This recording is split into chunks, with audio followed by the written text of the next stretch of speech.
Here today with us is Stephanie Longo, and got to say, you're the foremost expert of all things Italian American when it comes to Eastern Pennsylvania, and I guess all of Pennsylvania by now. You must be heading west a little bit in your research, I'm assuming, or Yes, I am. It's kind of funny. So, for those of us from Eastern Pennsylvania, it's almost like there's this invisible wall that divides us from Western PA.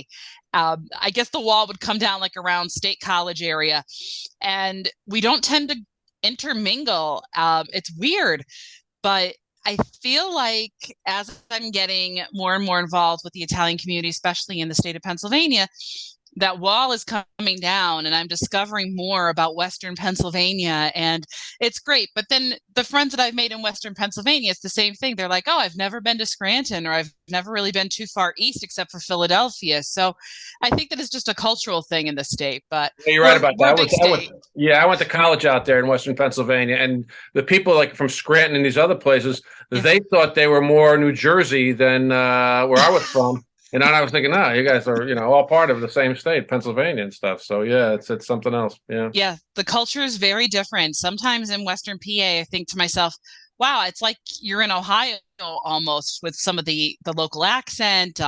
The Yinzers in Pittsburgh, I didn't know what some of those words meant until some of my Really? friends Okay. explained them to me. And I thought, wow, we're from the same state and just totally different ball That's game amazing. there. That's But amazing. Let that's me what ask makes you the this real world. quick. I got so many things to talk to you about, but I guess the big Yeah. event was the last Friday. You were there that's the big news, of course, Friday, the 13th, January. You were there in Florida for the Italian American Youth Leadership Conference. How was that? You were there right on the ground, so you could tell us a little bit about how that was like. You know, a lot of the delegates have been saying to us, I was part of the programming staff. Obviously, John Viola and Basil Russo were the ones who Right. conceptualized and did all of this amazing stuff. But I got to be there. I got to run the tech and do some really fun things behind the scenes and really work with the delegates to make sure that they had hotel rooms, to make sure that the buses were in order, manning the text. So I got to have an interesting view of the conference, not just as a spectator watching what was on stage, but also as part of programming staff. Mm, And it was everything that everyone is saying that it was. For me, even on a personal level, I felt that it was life changing. It was the reinvigoration of a passion that never went stagnant. But when you're passionate about something, you could end up with a bit of a myopic view of it because you work so intensely on it, you're so hyper focused that sometimes you can't see the forest for the trees. you're right. And this just changed my perspective of everything that I'm doing. And it gave me more of a why than ever before. Okay. Because now I know, okay, when I first wrote my first book, so Italians Northeastern Pennsylvania came out in 2004. I was 22 years old when that book came out. And people were saying to me, well, she's a kid. You're a kid. Why are you bothering with this? People wouldn't talk to me because of my age. They thought that I would mess the whole thing up. Um, I even today, sometimes just because of my age now in my early 40s, I still get a little bit of that because, the upper echelons of the Italian society are my parents' age. Mm, And to be able to witness this when people said to me in my 20s, why bother? right. Yeah. This is why I bothered. Yeah. It just Oh, took a okay. long time for me to see why I bothered, but having witnessed this weekend, okay, this is why. You did this so this way you could hand this off to the next generation. And I'm fortunate enough that I'm young enough that I could still talk to them and hang out with them and be Yeah. like Right. the Sure. cool older sister, I hope. Um, hopefully they see me as cool. That'd be great. But being able to be in a mentorship role now for these people because I didn't have that when I was in my 20s, but now Yeah. I can be that for someone Yeah, else. yeah, absolutely. Yeah. I was saying to John that I wish we had this when I was in my 20s or when I was Mm. young. It would be a great event to attend. So it must have been a very exciting experience for everyone. It really was. Every single delegate that I've met and spoken to, you know, they might be using different words, but it's the same concept. this was incredible. This was life-changing. This was invigorating. Everybody walked away with a positive feeling about their heritage. That's And I great. think that's the most important gift that anybody could have, is a positive feeling about their own ethnic heritage, because this is what we've grown up with. And sometimes it Right. feels rote. It feels like, okay, this is the same thing all the time, but you learn different perspectives, and the different perspectives make you fall in love with it even more. Right, right. So they're going to have another one of these during this year. Is this going to be an annual event, do you think? Or It's going to be an annual event, I see. and I'm just so blessed that I get to be a part of it. I said to John, just whatever you need me to do for this, I loved it, and just let me keep going. That's great. That's wonderful. Well, in your case, you're, and I think another big news for you is you're getting your dissertation. Yes. And you made an announcement about that. Tell us all about it. It's kind of an interesting topic that you're trying to put together. Yes. So last night I found out that my paper, it's called Hashtags and Heritage, the use of hashtag Italian American on Instagram, was not only accepted for the Broadcast Educators Association conference this April in Las Vegas, it also won first place in the multicultural division for the student competitions for debut papers. And I was floored.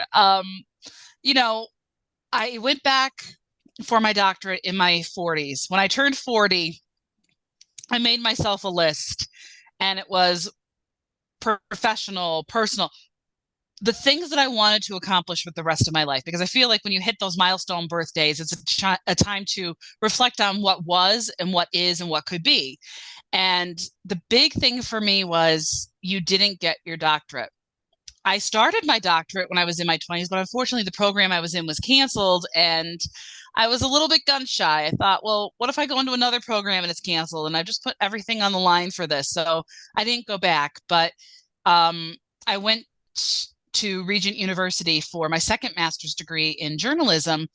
And I thought, I loved the experience at Regent so much that maybe this is the place for me to do this doctorate. Hmm. And I found out that Regent is the first and only school in the nation right now that offers what's called a DSC. So it's a little different from a PhD. So DSC stands for Doctor of Strategic Communication, and it's more applied. So I like to joke around. The PhDs tell you all the theory behind what you're doing, and the DSCs can actually show you how to do what you need to do. So it's just a little bit different. And the fact that a paper that I really believed in, that I worked hard on, got accepted for this conference, when my confidence level was so low going back in for this doctorate, it just means everything. And my dissertation is going to be, again, in that applied focus. So telling people how to do things, telling and helping Italian American organizations with their social media presence. Because I've noticed, and I even learned that this weekend, just talking to some of our delegates, a lot of organizations out there are having a hard time with creating and maintaining a digital presence. And I'm in a unique position because I work in the community, but I'm also in this academic world where I'm learning all this cool stuff. I'm in a position where I could help them. Interesting. So Yeah. I actually got that approved last night, that we're going to go down this path, and we're going to flesh out the ideas and see where this takes us. But I really want to do this handbook for the organizations and give back to the community in my own way. That's good. I notice a lot of social media pages and what have you will start. They'll start enthusiastic, then they disappear. And I guess because they just don't understand the internet media and everything else. So this might be a big help to them. That's all that I really want to do. Social media is hard, and you have to have a dedication to it. I'm the first one to say I mess up with my author page. I'm not as good about updating it as I should be, and that's on me. But I also do so much other stuff that, Right. there's only so many hours in a day and so much that you can True. do. That's true. That's true. That's true. So just hashtags heritage. You're just going to look at how they can put a code in there or something like that that can get them the purpose of connecting to other people, or what is it that you're trying to approach with this dissertation? It's kind of interesting. Okay, so the paper is kind of like the rough draft idea of the dissertation. The paper taught me where I need to go with the dissertation, but all I did was study the hashtag Italian American and how people are using that. So there's several theories in communications that you can use. And I used what's called media framing theory, which is basically the media is telling you what to think. So what you see online is telling you how you should think about something. And then there's Collier's cultural identity theory. So there's several theories based on cultural identity in communication, but I used Collier's because it was basically explaining how people assert their cultural identity or how they avow it. And my thesis was basically Italian Americans are the ones who are using this hashtag, and they're using this hashtag as an avowal of their ethnic heritage. And they're the ones who are framing the message. And the message could be positive, negative, or neutral, but we're the ones who are telling our story as an ethnic group. Well, that's kind of interesting. Yeah, I mean, I think a lot of people are reconnecting with their Italian ethnicity based upon what they're doing with social media. I mean, I just recently we did an article on Saint Luigi, I think that's how you pronounce it, or Luigio in Patterson. It was a saint that they had, and this person all did through social media. This is a saint that was kind of specific to that city in Patterson, and they're bringing it back. And it was gone after 40, 50 years ago. And I think it was Patrick, who works with you at the Italian American podcast. He was a big participant of that. So this is kind of interesting. Yeah. Yeah, Pat and I have had these conversations many, many times about social media and digital media and how we can use that to help our community. And just having the conversations with Pat, John, Rosella, Dolores, figuring out how they're using social media, because they're users, they're practitioners of it. I'm kind of the one that's behind the scenes watching how they use it. And that's really what I'm trying to do with my work. I'm watching how people use it and figuring out what that usage is then telling the world about our heritage. And Italian Americans are doing a wonderful job with using at least that hashtag from what I've analyzed. And I think that there's avenues for us to tell our story better on social media. And that's something that I want to really pursue with this dissertation.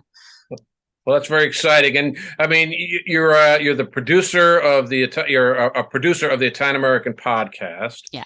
And you also are a serious participant with the Conference of Presidents of Major Italian American Organizations, and you've written 2 books, which is the Italians of Lackawanna County, right, and the Italians of Northeastern Pennsylvania, correct? Mm-hmm. Yes, and I have a third one that's just about the town of Dunmore, which is my town of Dunmore, right? Yes. You're from Dunmore, correct? Yes, my family settled in Dunmore when they came over from Italy. Well, let's look at that for real quick. When you say Northeastern Pennsylvania, yes. Now, what is it you're actually talking about when when we talk about Northeastern Pennsylvania? What counties or what area? If you can give us that briefly. So it really depends on who you're speaking to. But when I did Italians of Northeastern Pennsylvania, I used the 13-county region that comprises the Diocese of Scranton, because I figured that was my safest bet to cast the widest net. That really comprises northeastern and part of central Pennsylvania, but I felt that it was the best option because there are Italian communities out in central Pennsylvania, like Williamsport, that really wouldn't fit in a book about, say, more western Pennsylvania. There's really not enough to really do for central Pennsylvania that I know of. So I lumped them in to northeastern Pennsylvania because our news station does cover them as part of the area. So I felt that that was the best way to do that. And then Italians of Lackawanna County. Lackawanna County has one of the highest concentrations of Italian Americans in the whole nation.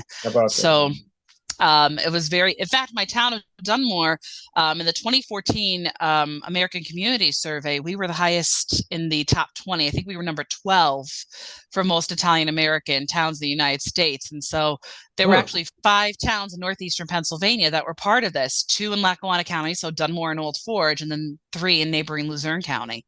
So we're a huge, huge Italian area. And I was very blessed to be able to present this to the world because I think that we're a hidden treasure in Italian America.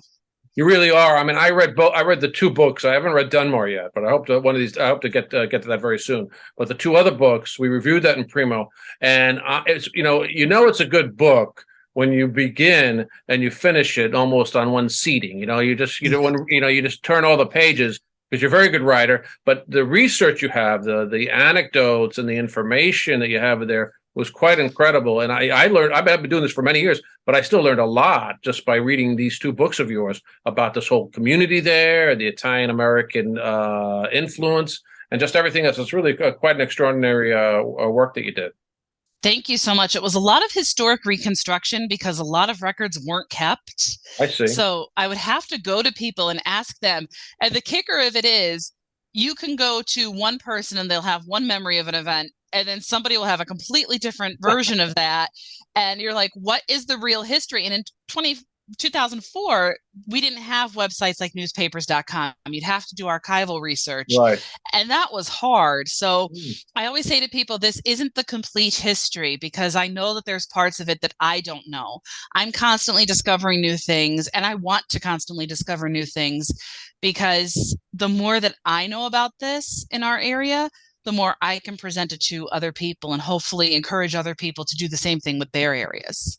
Well, it's pretty impressive. I mean, there's some of the institutions that started there, private and nonprofit, that started there with Italian Americans was quite extraordinary. I mean, you mentioned that the Perotti cigars, Yes. everybody sees that all over the place, and that I didn't know that that began in that area of the country.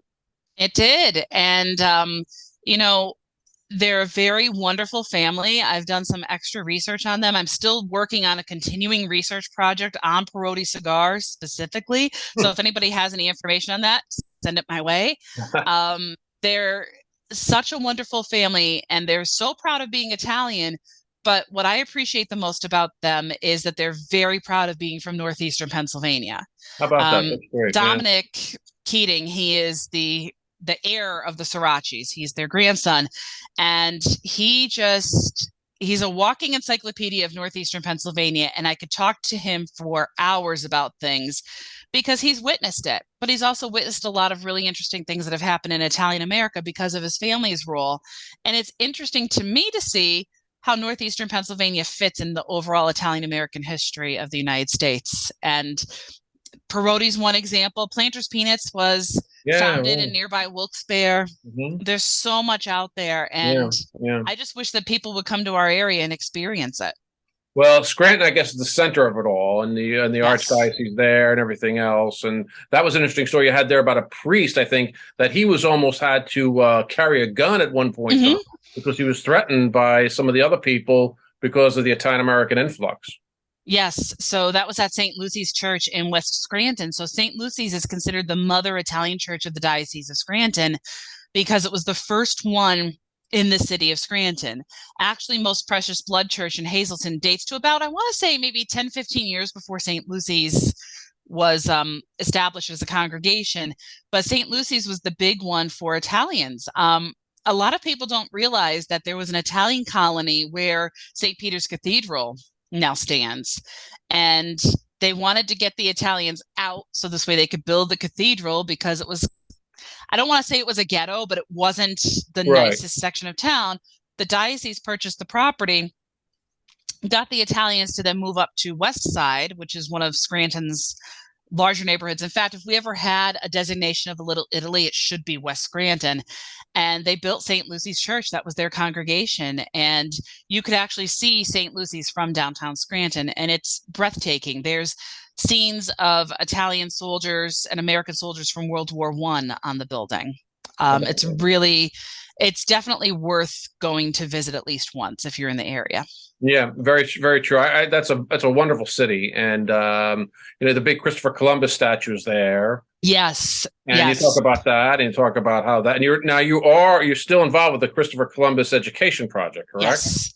Yes. Yeah, they're absolutely wonderful to work with. But the city of Scranton's Columbus statue was one of the first ones that came up after the lynching in New Orleans. So, and the really cool thing is that it's not just historically significant to Scranton, but it's historically significant to the United States because of that. And again, people walk by it every day. I can't tell you how many times that I drive by Courthouse Square and there it is. You don't realize the significance of that until you study it. Frank Carlucci, who was the sculptor, is the person who was responsible for creating the grand staircase at Ellis Island. And I love telling this story because I presented for the Forest City Historical Society a few years ago. And one of the gentlemen came up to me and he's like, "Hey, did you know that Frank Carlucci's quarry was just outside of Forest City, like right over the border into Susquehanna County? I had no idea."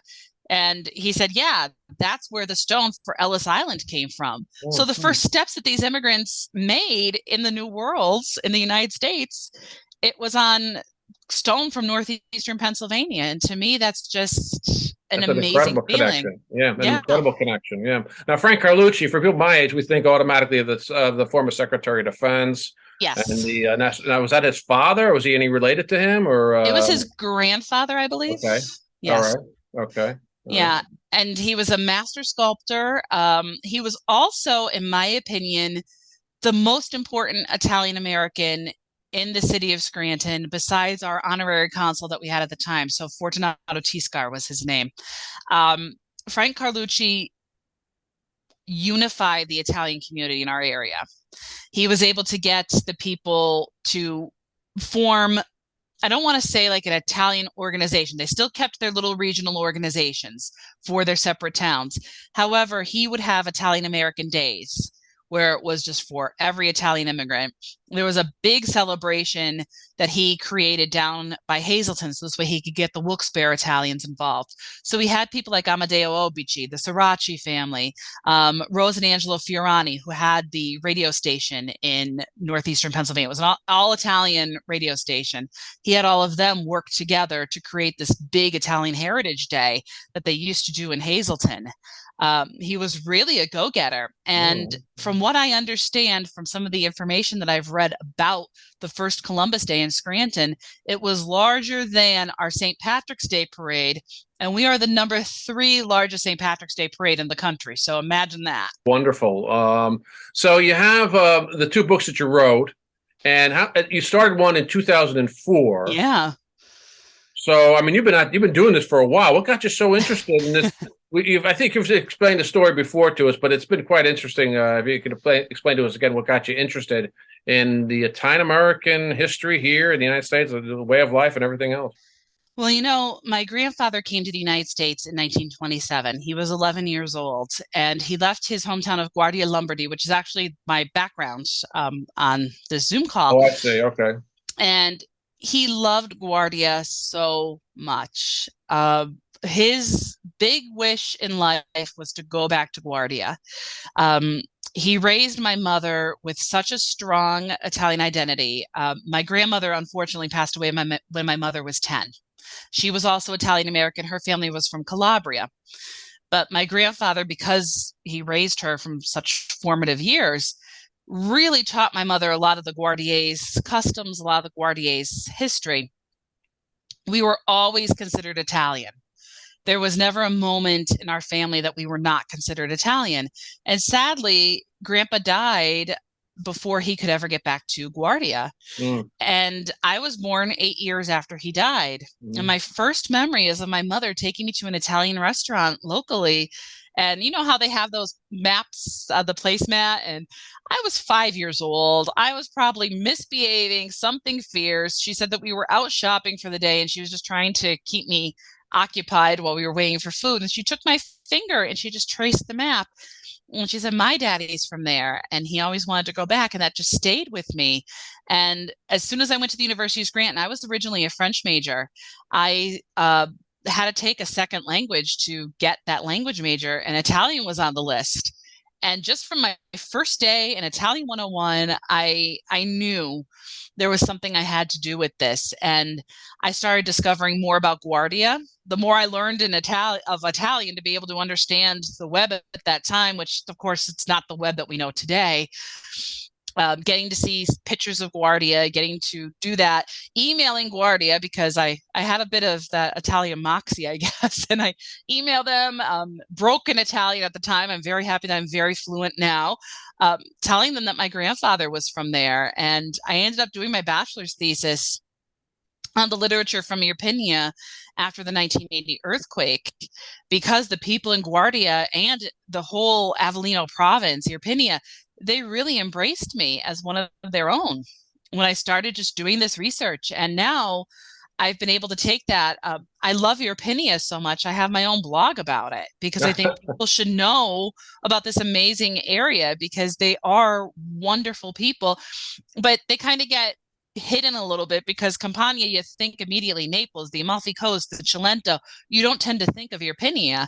And I get to be the person that gets to tell that story too. I feel like Irpinia is the Northeastern Pennsylvania of Italy, because they're very similar in their attitudes toward life, the personality, and that strong attachment to their identity. And I feel just as much at home there as I do here. That's great. That's wonderful. Well, Yeah. my grandmother's my grandmother, my father's side of the family, she came from Avellino. Oh, nice. Oh yeah, See, so we that's why we get along so well. that's right, exactly. We're related. That's right, right, exactly. So, give us your website real quick. People can go and check out your books. I mean, I can't recommend enough for people to go and read these books, no matter where you are in the country. Too, this really it tells the story of the Italian American the progress, the evolution of Italian Americans. You can almost take what you've written in this area of Pennsylvania and just apply it almost all around the country because it's a similar story in so many ways, wherever it is. If you're in New Jersey, New York, Illinois, whatever it is, it's kind of the similar story of just how everyone came, progressed, the challenges they faced. And you do it so well, you write so well, and you have so many wonderful anecdotes and historical facts along with it. So my website is stephanielongowriter.com. And I'm always happy to speak to people about this. I think that not just in terms of writing and researching the Italian American experience overall, we need more people to do the local stuff.